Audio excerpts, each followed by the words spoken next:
सुनिए साहब, मोहतरमा का बयान सुनिए, आपका भी टीचर साहब खून खोल जाएगा। स्टार टीचर, यूट्यूब वाले स्टार टीचर, यूट्यूब वाले स्टार टीचर, जानना ना कौड़ी, कभी ब्लैक बोर्ड लेकर कुछ एक्सप्लेनर बनाते हैं, खाली व्यूज बटोरते हैं, उटपटांग ग्रैब्स लिखते हैं और उसके बाद से अपने आप को इतना महारथी समझने लगते हैं कि कुछ लोग उनको फॉलो करने लगते हैं उनके तमाशे की वजह से, और फिर वो जाकर जहां पर जो आता है वो बोलते हैं और उसके दम पर फिर वो पैसे वसूलते हैं, छात्रों से वसूलते हैं। बिल्कुल तुम्हारी तरह एकदम बात है। ये जो एक्सप्लेनर बनाने वाले यूट्यूबर्स हैं और जो शिक्षक हैं उनमें फर्क है, वो फर्क सबको समझना पड़ेगा। ये जो आकर पैसों के लिए अपना धंधा बना रहे हैं एजुकेशन को, वो एक तरफ है, और इसी वजह से स्कूल्स, कॉलेजेस, यूनिवर्सिटीज में पढ़ाई नहीं होती है। बच्चों से कह दिया जाता है कि भैया तुम कोचिंग सेंटर कोई ज्वाइन कर लो तभी तुम क्रैक कर पाओगे। ये कैसी व्यवस्था में हम जी रहे हैं? ये बहुत बड़ा सवाल है। आज बहुत बड़ा सवाल किया है मैडम ने कि जो यूट्यूब पे पढ़ा रहे हैं और जो शिक्षक हैं उनमें फर्क है। वही शिक्षक जिन्होंने ओएसएम में कितनी गड़बड़ियां की हैं, उन्हीं शिक्षक की बात हो रही है। यूट्यूब का टीचर हम जैसे तमाम लोग जिन्होंने लोगों को पढ़ा करके सरकार के अंदर भेजा। सोचिए, वो मैडम कह रही है कि फर्क होता है।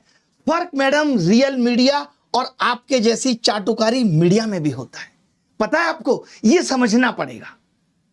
जिस तरीके से आप कह रही ना व्यूज के लिए, आप टीआरपी के लिए किस तरीके से स्टूडियो के अंदर घमासान कराती हैं वो दुनिया ने देखा है कि कोई लॉजिक नहीं, सिर्फ उलूल जुलूल बातें। ये पत्रकारिता है तुम्हारी, इसको नंबर मिलने चाहिए। ये पत्रकारिता है लोगों के लिए। ये देखिए, झालमुड़ी सिर्फ एक स्ट्रीट फूड नहीं है, ये एक इमोशन है। ये इमोशन है झालमुड़ी, ओए होए, एक जज्बात है। गजब पत्रकारिता करती हैं। गलियों की आवाज है, रेलवे नालायक की बोलने के हलचल है, बाद गंगा साफ की किनारे की पत्रकारिता ठंडी तो हवा देखिए के साथ घुला हुआ कितनी स्वाद गजब है, है। जिसमें सरसों के तेल की तीखी खुशबू, हाय हाय, सरसों की तेल की तीखी खुशबू, चटपटाहट, उसी की सुंदरता है साहब।